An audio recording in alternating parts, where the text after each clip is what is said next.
ನಮಸ್ಕಾರ, ಇದು ನಮ್ಮ ಸ್ವರ್ಣ ನ್ಯೂಸ್. ಮೊದಲಿಗೆ ಹೆಡ್ಲೈನ್ಸ್. ಯಶಸ್ವಿಯಾಗಿ ಜರುಗಿದ ಮಹಾವೀರ ಜಯಂತಿ ಮೆರವಣಿಗೆ, ಸಮಾಜವನ್ನ ಶಾಂತಿ ಮಾರ್ಗದಲ್ಲಿ ನಡೆಸಿದ ಮಹಾನ್ ಚೇತನ ವರ್ಧಮಾನ ಮಹಾವೀರರ ತತ್ವ ಮೌಲ್ಯ ಅಳವಡಿಸಿಕೊಳ್ಳಲು ಜಿಲ್ಲಾಧಿಕಾರಿ ಡಾಕ್ಟರ್ ಕುಮಾರ ಸಲಹೆ. ಅಂಬೇಡ್ಕರ್ ಕಾರವಾನ್ ಪತ್ರಿಕೆಯ ದಶಮಾನೋತ್ಸವ, ಪತ್ರಿಕಾ ಧರ್ಮ ಕಾಪಾಡಿಕೊಳ್ಳಲು ಗಣ್ಯರ ಕಳಕಳಿ, ವಿವಿಧ ತಾಲೂಕಿನ ವರದಿಗಾರರಿಗೆ ಆತ್ಮೀಯ ಸನ್ಮಾನ. ಒಳ ಮೀಸಲಾತಿ ಅನುಷ್ಠಾನಕ್ಕಾಗಿ ಮಾದಿಗ ರಥಯಾತ್ರೆ, ಪಾಂಡವಪುರ ಪಟ್ಟಣದಲ್ಲಿ ಯಾತ್ರೆಗೆ ಭವ್ಯ ಸ್ವಾಗತ, ಕೂಡಲೇ ಒಳ ಮೀಸಲಾತಿ ಅನುಷ್ಠಾನಕ್ಕೆ ಸರ್ಕಾರದ ಮೇಲೆ ಒತ್ತಡ. ಭಾರತೀ ನಗರದಲ್ಲಿ 2 ದಿನಗಳ ಪ್ರಥಮ ಚಿಕಿತ್ಸಾ ಶಿಬಿರ ಯಶಸ್ವಿ, ರೆಡ್ ಕ್ರಾಸ್ ಸಂಸ್ಥೆಯ ಮೀರಾ ಶಿವಲಿಂಗಯ್ಯರಿಂದ ಚಾಲನೆ, ಶಿಬಿರಕ್ಕೆ ಉತ್ತಮ ಸ್ಪಂದನೆ ವ್ಯಕ್ತ.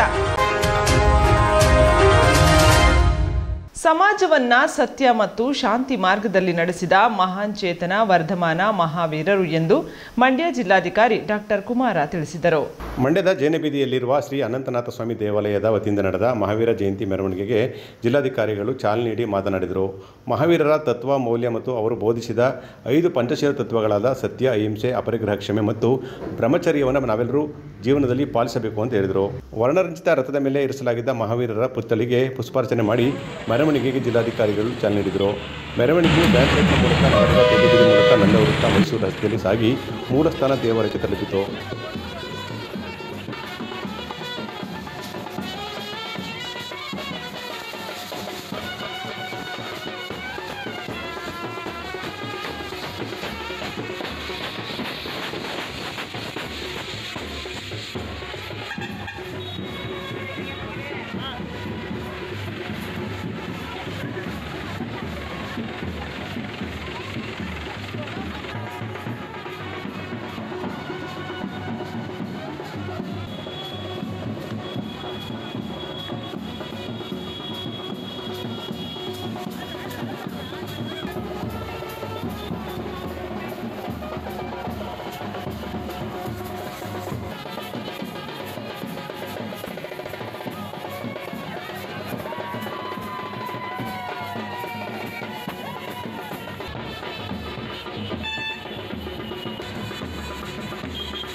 ಈ ಸಂದರ್ಭದಲ್ಲಿ ಜಿಲ್ಲಾ ಪೊಲೀಸ್ ವರಿಷ್ಠಾಧಿಕಾರಿ ಮಲ್ಲಿಕಾರ್ಜುನ ಬಾಲದಂಡೆ, ನಗರಸಭೆ ಅಧ್ಯಕ್ಷರಾದ ನಾಗೇಶ್, ಜೈನ ಸಮುದಾಯದ ಅಧ್ಯಕ್ಷರಾದ ಶಾಂತಿ ಪ್ರಸಾದ್ ಜೈನ್, ಜೈನ ಸಮುದಾಯದ ಮುಖಂಡರಾದ ರಾಕೇಶ್ ಜೈನ್, ಶ್ರೀಧರ್, ಶಶಿಧರ್ ಜೈನ್, ಪದ್ಮನಾಭ ಜೈನ್ ಸೇರಿದಂತೆ ಇನ್ನಿತರರು ಹಾಜರಿದ್ದರು.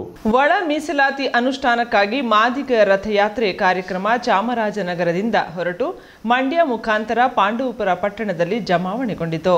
ಒಳ ಮೀಸಲಾತಿ ಅನುಷ್ಠಾನಕ್ಕಾಗಿ ಮಾದಿಗ ರಥಯಾತ್ರೆ ಕಾರ್ಯಕ್ರಮವು ಚಾಮರಾಜನಗರದಿಂದ ಹೊರಟು ಮಂಡ್ಯ ಮುಖಾಂತರ ಪಾಂಡವಪುರ ತಲುಪಿತು. ಪಾಂಡವಪುರ ಪಟ್ಟಣದ ಪೈಲಟ್ ಸರ್ಕಲ್ನಲ್ಲಿ ಮಾನವ ಸರಪಳಿಯಿಂದ ನಿರ್ಮಿಸಿ ಒಳ ಮೀಸಲಾತಿ ಅನುಷ್ಠಾನ ಮಾಡಲು ಒತ್ತಾಯಿಸಲಾಯಿತು. ಬ್ಯಾಕ್ಟಾಗ್ ಭರ್ತಿಗಳನ್ನು ಹಾಗೂ ಸರ್ಕಾರಿ ನೇಮಕಾತಿಗಳನ್ನು ಒಳ ಮೀಸಲಾತಿ ಜಾಗುವವರೆಗೂ ತಡೆ ಹಿಡಿಯಲು ಒತ್ತಾಯಿಸಿ ಮುಖಂಡರಾದ ಭಾಸ್ಕರ್ ಪ್ರಸಾದ್ ರವರ ನೇತೃತ್ವದಲ್ಲಿ ರಥಯಾತ್ರೆ ಯಶಸ್ವಿಯಾಗಿ ನಡೆಯಿತು. ಈ ಸಂದರ್ಭದಲ್ಲಿ ಮಾತನಾಡಿದ ಭಾಸ್ಕರ್ ಪ್ರಸಾದ್, ಸರ್ಕಾರ ಒಳ ಮೀಸಲಾತಿಯನ್ನು ಶೀಘ್ರವಾಗಿ ಅನುಷ್ಠಾನಕ್ಕೆ ತರಬೇಕು ಅಂತ ಒತ್ತಾಯಿಸಿದರು. ಕಾರ್ಯಕ್ರಮದಲ್ಲಿ ಹೋರಾಟಗಾರರಾದ ಮಳವಳ್ಳಿ ಮಂಜುನಾಥ್, ಸಿ.ಕೆ. ಪಾಪಯ್ಯ, ಪಾಂಡುಪುರ ಚಂದ್ರು, ಗೋವಿಂದಯ್ಯ, ಸ್ವಾಮಿ ನರಳಿ, ಕುಮಾರ್ ಸೇರಿದಂತೆ ಅನೇಕರು ಪಾಲ್ಗೊಂಡಿದ್ದರು.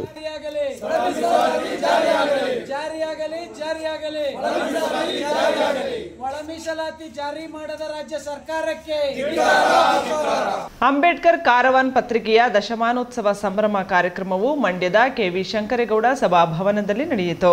ಮಂಡ್ಯದ ಕರ್ನಾಟಕ ಸಂಘದ KVS ಸಭಾಂಗಣದಲ್ಲಿ ನಡೆದ ಕಾರ್ಯಕ್ರಮವನ್ನು ನಿವೃತ್ತ ಯೋಜನಾ ಅಧಿಕಾರಿ ಡಾಕ್ಟರ್ ಶಿವಕುಮಾರ್ ಅಂಬೇಡ್ಕರ್ ಭಾವಚಿತ್ರಕ್ಕೆ ಪುಷ್ಪಾರ್ಚನೆ ಮಾಡುವ ಮೂಲಕ ಉದ್ಘಾಟಿಸಿದರು. ನಂತರ ಮಾತನಾಡಿದ ಅವರು, ಪತ್ರಿಕೆಗಳು ಸಮಾಜಮುಖಿಯಾಗಿ ಕೆಲಸ ಮಾಡಬೇಕು, ನೊಂದವರ ದನಿಯಾಗಿ ಕೆಲಸ ಮಾಡಬೇಕು.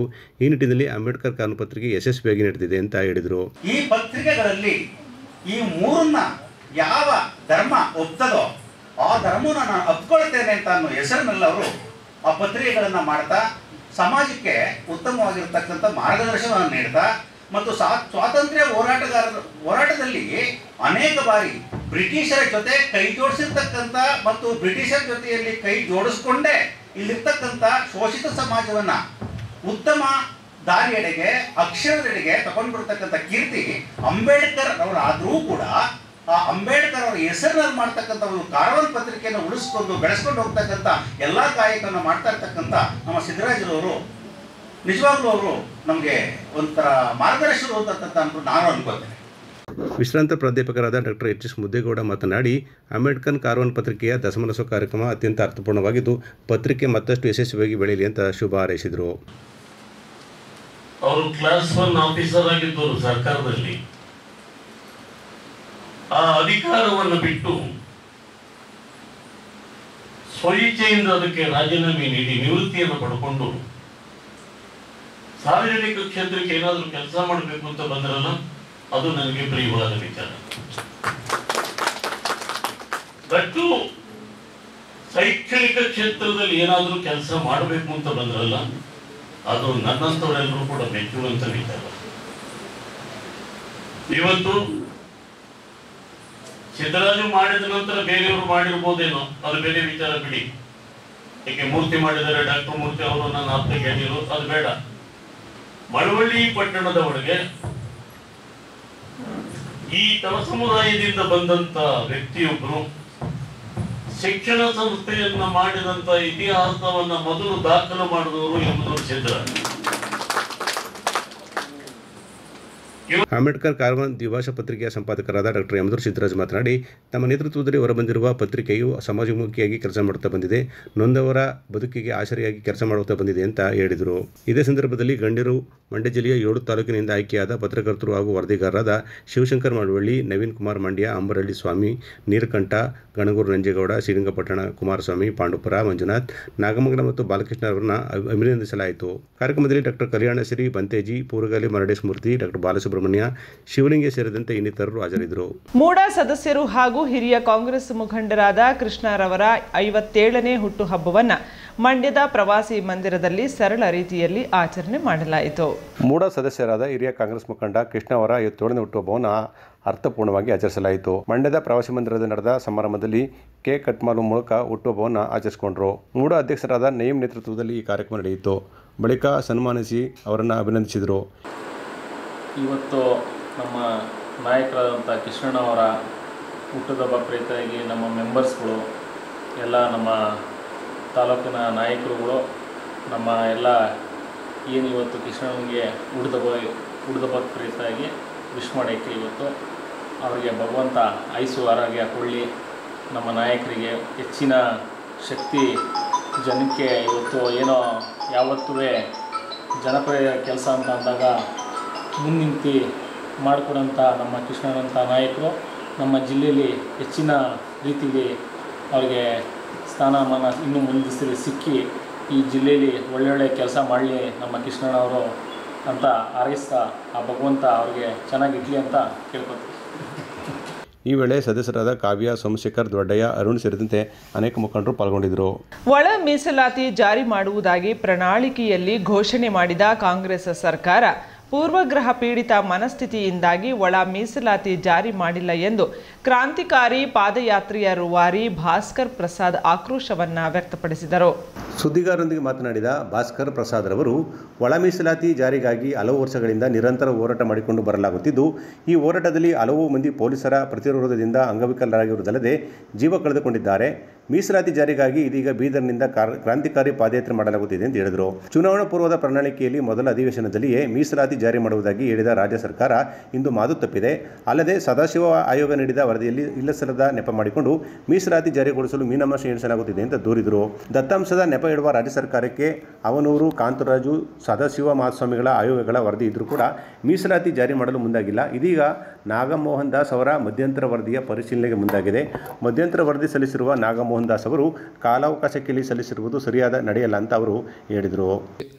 ಮತ್ತು ಅರ್ಥ ಮಾಡಿಕೊಂಡಂಥ ಮುಖ್ಯಮಂತ್ರಿಗಳು ಮೊನ್ನೆ ಬಾಬು ಜಗಜೀವನ್ ರಾಮ್ ಜಯಂತಿಯ ಜನ್ಮದಿನಾಚರಣೆ ಸಂದರ್ಭದಲ್ಲಿ ವೇದಿಕೆ ಮೇಲಿಂದನೇ ಘೋಷಣೆ ಮಾಡಿದ್ದಾರೆ. ಏನಂತ, ಇನ್ನು ಮುಂದೆ ಒಳ ಮೀಸಲಾತಿ ಇಲ್ಲದೆ ಯಾವುದೇ ನೇಮಕಾತಿಗಳಾಗಲಿ, ಪ್ರಮೋಷನ್ ಆಗಲಿ, ಬ್ಯಾಕ್ಲಾಗ್ ಆಗಲಿ ಇಲ್ಲ ಅಂತ ಹೇಳಿದ್ದಾರೆ. ನಾವು ಮತ್ತೆ ಕಾರ್ಯದರ್ಶಿಗಳನ್ನ ಭೇಟಿ ಮಾಡಿ, ಸರ್ಕಾರದ ಮುಖ್ಯ ಕಾರ್ಯದರ್ಶಿ ಭೇಟಿ ಮಾಡಿ, ಮುಖ್ಯಮಂತ್ರಿಗಳು ವೇದಿಕೆ ಮೇಲೇ ಹೇಳಿದಾರಲ್ಲ ಅಂತಂದರೆ ಹೇಳಿದ್ದೆಲ್ಲ ಆದೇಶ ಆಗೋಕ್ಕಾಗಲ್ಲ, ಪತ್ರ ಬರಬೇಕು ಅಂತ ಕೇಳ್ತಾರೆ. ಸರಿ, ಪತ್ರ ಎಲ್ಲಿಂದ ಹೋಗಬೇಕು ಅಂದರೆ ಸಮಾಜ ಕಲ್ಯಾಣ ಇಲಾಖೆಯಿಂದ ಹೋಗಬೇಕು. ಮುಖ್ಯಮಂತ್ರಿಗಳು 5ನೇ ತಾರೀಕು ಮಾತಾಡಿದ್ರು, ಇವತ್ತು 10ನೇ ತಾರೀಕು, 5 ದಿವಸಗಳ ಕಾಲ ಆಯಿತು. 5 ದಿವಸಗಳಲ್ಲಿ ಸಮಾಜ ಕಲ್ಯಾಣ ಇಲಾಖೆಯಿಂದ ಒಂದೇ ಒಂದು ಪತ್ರ, ಏನೋ ಬಡ್ತಿಗಳನ್ನ ನಿಲ್ಲಿಸುವಂಥ ಪತ್ರ ಸರ್ಕಾರಕ್ಕೆ ಹೋಗಿಲ್ಲ ಅಂದರೆ ಮುಖ್ಯ ಕಾರ್ಯದರ್ಶಿಗಳ ಆದೇಶ ಹೆಂಗೆ ಮಾಡ್ತಾರೆ? ಸೊ ನಾನು ಇಷ್ಟೇನು ವಿವರಿಸ್ತಾ ಇದ್ದೀನಿ, ಇದರಲ್ಲಿ ನಿಮ್ಗೆ ಗೊತ್ತಾಗುತ್ತೆ ಎಚ್ ಸಿ ಮಹದೇವಪ್ಪನವರು ಸಮಾಜ ಕಲ್ಯಾಣ ಇಲಾಖೆ ಸಚಿವರು. ಆ ಸಚಿವರನ್ನ ನಾವು ಪ್ರಶ್ನೆ ಮಾಡ್ತಾ ಇರೋದು ವ್ಯಕ್ತಿಗತವಾಗಿ ಅಲ್ಲ, ಆ ಸಚಿವರಿಗೆ ನಾವು ಕೇಳ್ತಾ ಇದ್ದೀವಿ, ನಿಮಗೇನು ಸಮಸ್ಯೆ, ಯಾಕೆ ಇಷ್ಟು ಅನ್ಯಾಯ ಮಾಡ್ತಾ ಇದ್ದೀರಿ? ಈ ಪ್ರಮೋಷನಿಂದ ಏನು ಸಮಸ್ಯೆ ಅಂತ ಯಾರಾದರೂ ಕೇಳಿದ್ರೆ, ಪ್ರಮೋಷನ್ ಕೊಡೋದ್ರ ಮೂಲಕ ಎಲ್ಲ ಹೈಯರ್ ಎಂಡ್ ಪೋಸ್ಟ್ಗಳೇನಿದ್ದಾವಲ್ಲ ಎಲ್ಲವೂ ಕೂಡ ತುಂಬಿ ಹೋದರೆ ಏನು ಒಂಥರ ಸಾಗರೋಪಾದಿಯಲ್ಲಿ ಹರಿದು ಹೋಗ್ತಾವಲ್ಲ ಹಂಗೆ ಆಗ್ತಾಯಿದೆ ಡೈಲಿ ಪ್ರಮೋಷನ್ಸ್. ಲೆಕ್ಕವಿಲ್ಲದಷ್ಟು ಪ್ರಮೋಷನ್ಸ್ ಆಗ್ತಾಯಿದ್ದಾವೆ. ಎಲ್ಲ ಆಗಿ ಉನ್ನತ ಮಟ್ಟದ ಎಲ್ಲ ಹುದ್ದೆಗಳನ್ನು ತುಂಬಿಬಿಟ್ರೆ, ನನಗೆ ಕೆಲವು ಉದ್ಯೋಗಸ್ಥರು ಫೋನ್ ಮಾಡಿ ಹೇಳಿರುವಂಥದ್ದು, ನಾವು ಸೀನಿಯರ್ಸ್ ಇದ್ದೀವಿ, ಇಲ್ಲಿ ಭಾಳ ದೊಡ್ಡ ಲಾಬಿಗಳು ನಡೀತಾ ಇದ್ದಾವೆ, ಹಣದ ವಹಿವಾಟು ಆಗ್ತಾಯಿದೆ, ನನ್ನ ಜೂನಿಯರ್ಸ್ಗೆಲ್ಲ ಪ್ರಮೋಷನ್ ಕೊಟ್ಟು ಕಳಿಸ್ತಾ ಇದ್ದಾರೆ, ನಾವಿಲ್ಲಿ ಭಾಳ ಅನ್ಯಾಯಕ್ಕೊಳಗಾಗ್ತಾ ಇದ್ದೀವಿ. ಇದು ಆತ್ಮಾಭಿಮಾನದ ಪ್ರಶ್ನೆ. ನಾಳೆ ದಿವಸ ನನ್ನದೇ ಕಚೇರಿನಲ್ಲಿ ನನ್ನ ಜೂನಿಯರ್ ಆಗಿದ್ದಂಥವ್ರು ಮೇಲ್ಗಡೆ ಕೂತಿರ್ತಾರೆ, ನಾನು ಅವ್ರ ಮುಂದೆ ಕೈ ಕೊಟ್ಕೊಂಡು ಕೂತ್ಕೋಬೇಕಾ? ಇದು ಆತ್ಮಾಭಿಮಾನದ ಪ್ರಶ್ನೆ ಅಲ್ವಾ ಅಂತ ಕಣ್ಣೀರು ಹಾಕತ್ತಾರೆ. ಗೋಷ್ಠಿಯಲ್ಲಿ ಸಿ ಕೆ ಪಾಪಯ್ಯ, ಅಂದಾನಿ, ಕೃಷ್ಣ, ಮಂಜು, ಶ್ರೀನಿವಾಸ್, ಶಿವಕುಮಾರ್ ಉಪಸ್ಥಿತರಿದ್ದರು. ಅಂತಾರಾಷ್ಟ್ರೀಯ ಅಲಯನ್ಸ್ ಸಂಸ್ಥೆಯ ಜಿಲ್ಲೆ 218 ನ ನೂತನ ಸಂಪುಟ ಸದಸ್ಯರ ದಾಹಿತ್ವ ಸ್ವೀಕಾರ ಸಮಾರಂಭವನ್ನು ಏಪ್ರಿಲ್ 14 ಬೆಳಗ್ಗೆ 10 ಗಂಟೆಗೆ ಮದ್ದೂರು ತಾಲೂಕಿನ ಶಿವಪುರದ ವೆಂಕಟೇಶ್ವರ ಕಲ್ಯಾಣ ಮಂಟಪದಲ್ಲಿ ಅರ್ಜಿಸಲಾಗಿದೆ ಎಂದು ಅಲೈ ಜಿಲ್ಲೆ 268 ನ ಜಿಲ್ಲಾ ರಾಜ್ಯಪಾಲ ಎಚ್ ಮಾದೇಗೌಡ ತಿಳಿಸಿದರು. ಸುದ್ದಿಗಾರರೊಂದಿಗೆ ಮಾತನಾಡಿದ ಮಾದೇಗೌಡ ಅವರು, ಅಲಯನ್ಸ್ ಸಂಸ್ಥೆ ಜಿಲ್ಲೆಯಾದ್ಯಂತ ವಿವಿಧ ಶಾಖೆಗಳನ್ನು ಮತ್ತು ಸದಸ್ಯರನ್ನು ಒಳಗೊಂಡಿದೆ ಅಂತ ಹೇಳಿದರು. ಕಾರ್ಯಕ್ರಮವನ್ನು ಖ್ಯಾತ ಹೃದಯ ತಜ್ಞ ಹಾಗೂ ಸಂಸದ ಡಾಕ್ಟರ್ ಸಿ ಎನ್ ಮಂಜುನಾಥ್ ಉದ್ಘಾಟಿಸಲಿದ್ದು, ಸಂಸ್ಥೆಯ ಅಂತಾರಾಷ್ಟ್ರೀಯ ಅಧ್ಯಕ್ಷರಾದ ರಾಜ್ಕುಮಾರ್ ಸಕ್ಸೇನಾ ನೂತನ ಸಂಪುಟ ಸದಸ್ಯರ ದಾಯಿತ್ವ ನೆರವೇರಿಸಲಿದ್ದಾರೆ. ಮುಖ್ಯ ಅತಿಥಿಗಳಾಗಿ ಖ್ಯಾತ ಸಂಗೀತ ನಿರ್ದೇಶಕ ವಿ ಮನೋಹರ್, ಅಲಯನ್ಸ್ ಸಂಸ್ಥೆಯ ಅಂತಾರಾಷ್ಟ್ರೀಯ ನಿರ್ದೇಶಕ ಡಾಕ್ಟರ್ ನಾಗರಾಜ್ ಬೈರಿ ಭಾಗವಹಿಸಲಿದ್ದಾರೆ ಅಂತ ಹೇಳಿದರು. ನಮ್ಮ ಅಂತಾರಾಷ್ಟ್ರೀಯ ಅಲಯನ್ಸ್ ಸಂಸ್ಥೆಯ ಜಿಲ್ಲೆ 268 ನ ಕ್ಯಾಬಿನೆಟ್ ಪ್ರೆಸೆಂಟೇಷನ್ ಕಾರ್ಯಕ್ರಮ ಅಂತಕ್ಕಂಥದ್ದು ನಮಗೆ ನಮ್ಮ ಅಲಯನ್ಸ್ ಜಿಲ್ಲೆಗೆ ಒಂದು ಮುಖ್ಯವಾದಂತಹ ಒಂದು ಸಂಭ್ರಮ ಮತ್ತು ಕಾರ್ಯಕ್ರಮ ಅಂತಕ್ಕಂಥದ್ದು ಹೇಳಲಿಕ್ಕೆ ನಾನು ಇಚ್ಛೆಪಡ್ತೇನೆ. ತಮಗೆಲ್ಲ ಗೊತ್ತಿರೋ ಹಾಗೆ ಅಂತಾರಾಷ್ಟ್ರೀಯ ಅಲಯನ್ಸ್ ಸಂಸ್ಥೆ ಒಂದು ಸೇವಾ ಸಂಸ್ಥೆ. ಇದು ನಮ್ಮ ದೇಶೀಯ ಅಂತಾರಾಷ್ಟ್ರೀಯ ಸಂಸ್ಥೆ. ನಮ್ಮ ದೇಶದಲ್ಲೇ ಇರ್ತಕ್ಕಂಥದ್ದು, ದೆಹಲಿನಲ್ಲಿ ಅದರ ಒಂದು ಹೆಡ್ ಆಫೀಸನ್ನು ಹೊಂದಿರತಕ್ಕಂಥದ್ದು. ನಮ್ಮ ಭಾರತದಲ್ಲಿ ಸುಮಾರು 70 ಅಲಯನ್ಸ್ ಜಿಲ್ಲೆಗಳನ್ನ ಹೊಂದಿರತಕ್ಕಂಥದ್ದು, 32,000 ಸದಸ್ಯರನ್ನ ಹೊಂದಿರತಕ್ಕಂಥ ಒಂದು ಸಂಸ್ಥೆ ಮತ್ತು ಎಲ್ಲ ಸೇವಾ ಸಂಸ್ಥೆಗಳಿಗಿಂತ ಹೆಚ್ಚು ವೇಗವಾಗಿ ಬೆಳೀತಾ ಇರತಕ್ಕಂಥ ಸಂಸ್ಥೆ. ಕಾರ್ಯಕ್ರಮದ ವಿಶೇಷ ಆಹ್ವಾನಿತರಾಗಿ ಇಂದಿನ ಅಂತಾರಾಷ್ಟ್ರೀಯ ನಿರ್ದೇಶಕ ಜಿ.ಪಿ. ದಿವಾಕರ್, ಅಂತಾರಾಷ್ಟ್ರೀಯ ಜಂಟಿ ಖಜಾಂಚಿ ಅಜಂತ ರಂಗಸ್ವಾಮಿ, ಅಂತಾರಾಷ್ಟ್ರೀಯ ಸಮಿತಿ ಅಧ್ಯಕ್ಷರಾದ ಮುನಿಯಪ್ಪ ಪಾಲ್ಗೊಳ್ತಾರೆ ಅಂತ ಅವರು ಹೇಳಿದರು. ಎಲ್ಲ ಸೇವಾ ಕಾರ್ಯಗಳನ್ನು ಕೂಡ ಪತ್ರಿಕೆಗಳ ಮೂಲಕ ಪ್ರಕಟಿಸುವುದರ ಮೂಲಕ ನಾವು ಮಾಡ್ತಕ್ಕಂಥ ಸೇವಾ ಕಾರ್ಯಕ್ರಮಗಳಿಗೆ ಶಕ್ತಿ ತುಂಬಬೇಕು ಮತ್ತು ಅದನ್ನು ಪ್ರಚುರಪಡಿಸೋದ್ರ ಮುಖಾಂತರ ಹೆಚ್ಚು ಜನಗಳು ಅದನ್ನು ಪಡ್ಕೊಳ್ತಕ್ಕಂಥ ಒಂದು ಅವಕಾಶವನ್ನು ನೀವೆಲ್ಲ ಕಲ್ಪಿಸಬೇಕು ಅಂತಕ್ಕಂಥದ್ದನ್ನು ಮೊದಲನೇದಾಗಿ ನನ್ನ ಒಂದು ರಿಕ್ವೆಸ್ಟ್. ಗೋಷ್ಠಿಯಲ್ಲಿ ಚಂದ್ರಶೇಖರ್, ಮಹೇಶ್, ನಾಗರಾಜು, ರತ್ನಮ್ಮ, ಡೇವಿಡ್ ಉಪಸ್ಥಿತರಿದ್ದರು. ಶ್ರೀಮತಿ ಪದ್ಮಾಜಿ ಮಾದೇಗೌಡ ನರ್ಸಿಂಗ್ ಕಾಲೇಜು, ಭಾರತೀ ನಗರ ಹಾಗೂ ಭಾರತೀಯ ರೆಡ್ ಕ್ರಾಸ್ ಸಂಸ್ಥೆ ವತಿಯಿಂದ 2 ದಿನಗಳ ಪ್ರಥಮ ಚಿಕಿತ್ಸಾ ಶಿಬಿರ ಯಶಸ್ವಿಯಾಗಿ ನಡೆಯಿತು. ಭಾರತೀ ನಗರದಲ್ಲಿ ನಡೆದ 2 ದಿನಗಳ ಪ್ರಥಮ ಚಿಕಿತ್ಸಾ ಶಿಬಿರಕ್ಕೆ ಮೀರಾ ಶಿವಲಿಂಗಯ್ಯರವರು ಚಾಲನೆ ನೀಡಿದರು.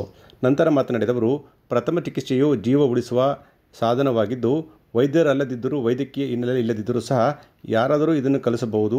ಪ್ರತಿಯೊಬ್ಬರೂ ಅಗತ್ಯ ಪ್ರಥಮ ಚಿಕಿತ್ಸಾ ಸೌಲಭ್ಯಗಳನ್ನು ಕಲಿಯಬೇಕು ಅಂತ ಸಲಹೆ ನೀಡಿದರು. ಕೆ.ಟಿ. ಹನುಮಂತರವರು ಮಾತನಾಡಿ, ಅಪಘಾತಕ್ಕೆ ಒಳಗಾದವರನ್ನು ವೈದ್ಯರ ಸೇವೆ ದೊರಕುವವರೆಗೆ ಪ್ರಾಣಾಪಾಯದಿಂದ ರಕ್ಷಿಸಲು ನೀಡುವ ಪೂರಕ ಚಿಕಿತ್ಸೆಯನ್ನು ಪ್ರಥಮ ಚಿಕಿತ್ಸೆ ಅಂತ ಕರೆಯುತ್ತಾರೆ. ಪ್ರಥಮ ಚಿಕಿತ್ಸೆಯ ಪಿತಾಮಹ ಎಸ್ಮಾರ್ಕ್ ರವರು ಪ್ರಥಮ ಚಿಕಿತ್ಸೆಯನ್ನು ಮೊಟ್ಟ ಮೊದಲಿಗೆ 1879ರಲ್ಲಿ ಇಂಗ್ಲೆಂಡಿನ ಸೇಂಟ್ ಜಾನ್ಸ್ ಆಂಬ್ಯುಲೆನ್ಸ್ನಲ್ಲಿ ಸಂಘದವರು ಜಾರಿಗೆ ತಂದರು ಅಂತ ವಿವರಣೆ ನೀಡಿದರು. ಕಾರ್ಯಕ್ರಮದಲ್ಲಿ ಪ್ರಾಂಶುಪಾಲರಾದ ಮಹೇಶ್ ಕುಮಾರ್, ಸಂಪನ್ಮೂಲ ವ್ಯಕ್ತಿಗಳಾದ ಡಾಕ್ಟರ್ ನಾಗರಾಜ್, ರಂಗಸ್ವಾಮಿ ಹಾಗೂ ಕಾಲೇಜಿನ ಸಿಬ್ಬಂದಿ ಪಾಲ್ಗೊಂಡಿದ್ದರು. ಕರ್ನಾಟಕ ಪರೀಕ್ಷಾ ಪ್ರಾಧಿಕಾರದಿಂದ ಜಿಲ್ಲೆಯಲ್ಲಿ ಏಪ್ರಿಲ್ 16 ಮತ್ತು 17ರಂದು ನಡೆಯುವ ಸಿಇಟಿ ಪರೀಕ್ಷೆಯಲ್ಲಿ ಯಾವುದೇ ಲೋಪದೋಷ ಉಂಟಾಗದಂತೆ ಸೂಕ್ತ ಕ್ರಮ ಕೈಗೊಳ್ಳಿ ಎಂದು ಅಪರ ಜಿಲ್ಲಾಧಿಕಾರಿ ಬಿಸಿ ಶಿವಾನಂದಮೂರ್ತಿ ತಿಳಿಸಿದರು. ಕರ್ನಾಟಕ ಪರೀಕ್ಷಾ ಪ್ರಾಧಿಕಾರದಿಂದ ಜಿಲ್ಲೆಯಲ್ಲಿ ಏಪ್ರಿಲ್ 16 ಮತ್ತು 17ರಂದು ನಡೆಯುವ ಸಿಇಟಿ ಪರೀಕ್ಷೆಯಲ್ಲಿ ಯಾವುದೇ ಲೋಪದೋಷ ಉಂಟಾಗದಂತೆ ಸೂಕ್ತ ಕ್ರಮ ಕೈಗೊಳ್ಳಿ ಅಂತ ಅಪರ ಜಿಲ್ಲಾಧಿಕಾರಿ ಬಿಸಿ ಶಿವಾನಂದಮೂರ್ತಿ ತಿಳಿಸಿದರು. ಜಿಲ್ಲಾಧಿಕಾರಿಗಳ ಕಚೇರಿ ಸಭಾಂಗಣದಲ್ಲಿ ನಡೆದ ಸಭೆಯಲ್ಲಿ ಪಾಲ್ಗೊಂಡು ಮಾತನಾಡಿದ ಅವರು, ಏಪ್ರಿಲ್ 16 ಮತ್ತು 17ರಂದು ನಡೆಯಲಿರುವ ಸಿಇಟಿ ಪರೀಕ್ಷೆಯಲ್ಲಿ 6,401 ವಿದ್ಯಾರ್ಥಿಗಳು ಪರೀಕ್ಷೆ ಬರೆಯಲಿದ್ದಾರೆ ಅಂತ ಹೇಳಿದರು. ಮಂಡ್ಯ ಜಿಲ್ಲೆಯಲ್ಲಿ ಒಟ್ಟು 15 ಪರೀಕ್ಷಾ ಕೇಂದ್ರಗಳಿದ್ದು, ಮಂಡ್ಯ ತಾಲೂಕಿನಲ್ಲಿ 12, ಕೇರ್ಪೇಟೆ ತಾಲೂಕಿನಲ್ಲಿ 3 ಪರೀಕ್ಷಾ ಕೇಂದ್ರಗಳಲ್ಲಿ ಪರೀಕ್ಷೆ ನಡೆಯಲಿದೆ. ಪರೀಕ್ಷಾ ಕೇಂದ್ರಗಳಿಗೆ ಪ್ರಶ್ನೆ ಪತ್ರಿಕೆಯನ್ನು ಕೊಂಡೊಯ್ಯಲು ತಹಶೀಲ್ದಾರ್, ಬಿಇಒ PO ಹಾಗೂ ಪ್ರಾಂಶುಪಾಲರನ್ನು ಒಳಗೊಂಡ ತ್ರಿಸದಸ್ಯ ಸಮಿತಿ ರಚನೆ ಮಾಡಲಾಗಿದೆ ಎಂದು ಹೇಳಿದರು. ಜಿಲ್ಲಾ ಖಜಾನೆಯಿಂದ ಪ್ರಶ್ನೆ ಪತ್ರಿಕೆಗಳನ್ನು ಸುರಕ್ಷಿತವಾಗಿ ಪರೀಕ್ಷಾ ಕೇಂದ್ರಗಳಿಗೆ ತಲುಪಿಸಲು ಮಾರ್ಗಧಾರಿಗಳನ್ನು ನೇಮಕ ಮಾಡಲಾಗಿದೆ. ಪರೀಕ್ಷೆ ಕೇಂದ್ರದ ಸುತ್ತ ಸೆಕ್ಷನ್ 144 ಜಾರಿಗೊಳಿಸಿ ನಿಷೇಧಾಜ್ಞೆ ಹೊರಡಿಸಲಾಗುವುದು. ಯಾವುದೇ ಖಾಸಗಿ ವ್ಯಕ್ತಿಗಳು 200 ಮೀಟರ್ ವ್ಯಾಪ್ತಿಯಲ್ಲಿ ಸಂಚರಿಸುವಂತಿಲ್ಲ ಅಂತ ಅವರು ಹೇಳಿದರು. ಸಭೆಯಲ್ಲಿ ಚೆಲುವಯ್ಯ, ಕೇಶವಮೂರ್ತಿ, ರಾಜಮೂರ್ತಿ, ಬಾಬು, ಪ್ರವಾಸೋದ್ಯಮ ಇಲಾಖೆಯ ರಾಘವೇಂದ್ರ ಸೇರಿದಂತೆ ಇನ್ನಿತರರು ಹಾಜರಿದ್ದರು. ಮಂಡ್ಯ ತಾಲೂಕಿನ ಹೊಳಲು ಗ್ರಾಮದ ಶ್ರೀ ದೊಡ್ಡಯ್ಯ ಸ್ವಾಮಿ ದೇವಾಲಯದ ದೇವರ ಬಸವ ಅಕಾಲಿಕ ನಿಧನಕ್ಕೆ ಒಳಗಾಗಿದ್ದು ಗ್ರಾಮಸ್ಥರು ಭಾವುಕರಾಗಿ ಬಸವನ ಅಂತ್ಯಕ್ರಿಯೆಯಲ್ಲಿ ಪಾಲ್ಗೊಂಡರು. ಮಂಡ್ಯ ತಾಲೂಕು ಹೊಳಲು ಗ್ರಾಮದ ದೊಡ್ಡಯ್ಯ ಸ್ವಾಮಿ ದೇವಸ್ಥಾನದ ದೇವರ ಬಸವ ನಿಧನವಾಗಿದೆ. ಇತ್ತೀಚೆಗೆ ಅನಾರೋಗ್ಯದಿಂದ ಬಳಲುತ್ತಿದ್ದ ಬಸವ ಅಸುನೀಗಿದ್ದು ಹೊಳಲು ಹಾಗೂ ಅಕ್ಕಪಕ್ಕದ ಗ್ರಾಮದವರಿಗೆ ತುಂಬ ನೋವಿನ ಸಂಗತಿಯಾಗಿದೆ. ಶ್ರೀ ದೊಡ್ಡಯ್ಯ ಸ್ವಾಮಿ ದೇವರ ಬಸವ ಸುಮಾರು 18 ವರ್ಷಗಳ ಕಾಲ ಒಳ್ಳೆಯ ಪೂಜೆ ಕೈಂಕರ್ಯಗಳನ್ನು ಮಾಡುತ್ತಾ ಹೆಸರು ಮಾಡಿತ್ತು. ಬಸವನ ಶವ ಸಂಸ್ಕಾರ ಮಾಡಲು ಟ್ರಾಕ್ಟರ್ಗೆ ವಿವಿಧ ಹೂಗಳಿಂದ ಅಲಂಕಾರ ಮಾಡಿ ಚಿಕ್ಕತಮ್ಮನಹಳ್ಳಿ ಗ್ರಾಮದಲ್ಲಿ ದೇವರ ಗುಡ್ಡ ಬಂದಿರು ಪೂಜಾ ವಿಧಿಗಳನ್ನು ನೆರವೇರಿಸಿದರು.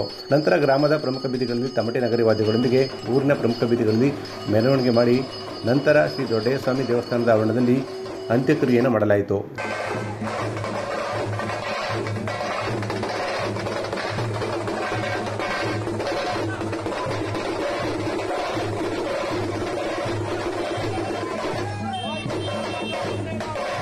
ಗ್ರಾಮದ ಮಹಿಳೆಯರು, ಮಕ್ಕಳು ಬಸಪ್ಪನಿಗೆ ಪೂಜೆ ಮಾಡಿ ದರ್ಶನ ಪಡೆದರು. ಈ ಸಂದರ್ಭದಲ್ಲಿ ರಾಜ್ಯ ಒಕ್ಕಲಿಗರ ಸಂಘದ ಮಾಜಿ ಉಪಾಧ್ಯಕ್ಷರಾದ ಶಿವಣ್ಣ, ಮುಖಂಡರಾದ HP ರಾಮು, ಹರಿಪ್ರಸಾದ್, ವಿಜಯ್ ಕುಮಾರ್ ಸೇರಿದಂತೆ ಅನೇಕರು ಹಾಜರಿದ್ದರು. ಕೊನೆಯಲ್ಲಿ ಮತ್ತೊಮ್ಮೆ ಹೆಡ್ಲೈನ್ಸ್.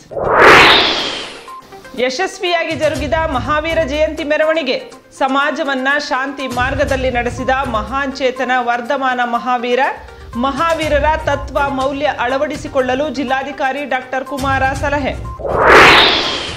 ಅಂಬೇಡ್ಕರ್ ಕಾರವಾನ್ ಪತ್ರಿಕೆಯ ದಶಮಾನೋತ್ಸವ, ಪತ್ರಿಕಾ ಧರ್ಮ ಕಾಪಾಡಿಕೊಳ್ಳಲು ಗಣ್ಯರ ಕಳಕಳಿ, ವಿವಿಧ ತಾಲೂಕಿನ ವರದಿಗಾರರಿಗೆ ಆತ್ಮೀಯ ಸನ್ಮಾನ. ಒಳ ಮೀಸಲಾತಿ ಅನುಷ್ಠಾನಕ್ಕಾಗಿ ಮಾದಿಗ ರಥಯಾತ್ರೆ, ಪಾಂಡವಪುರ ಪಟ್ಟಣದಲ್ಲಿ ಯಾತ್ರೆಗೆ ಭವ್ಯ ಸ್ವಾಗತ, ಕೂಡಲೇ ಒಳ ಮೀಸಲಾತಿ ಅನುಷ್ಠಾನಕ್ಕೆ ಸರ್ಕಾರದ ಮೇಲೆ ಒತ್ತಡ.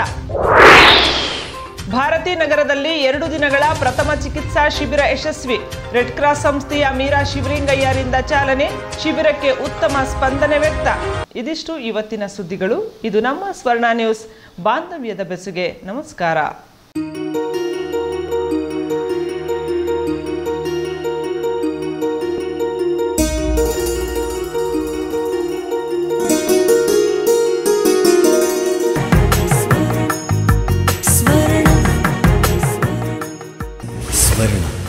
ಇದು ಬಾಂಧವ್ಯಗಳ ಬೆಸುಗೆ.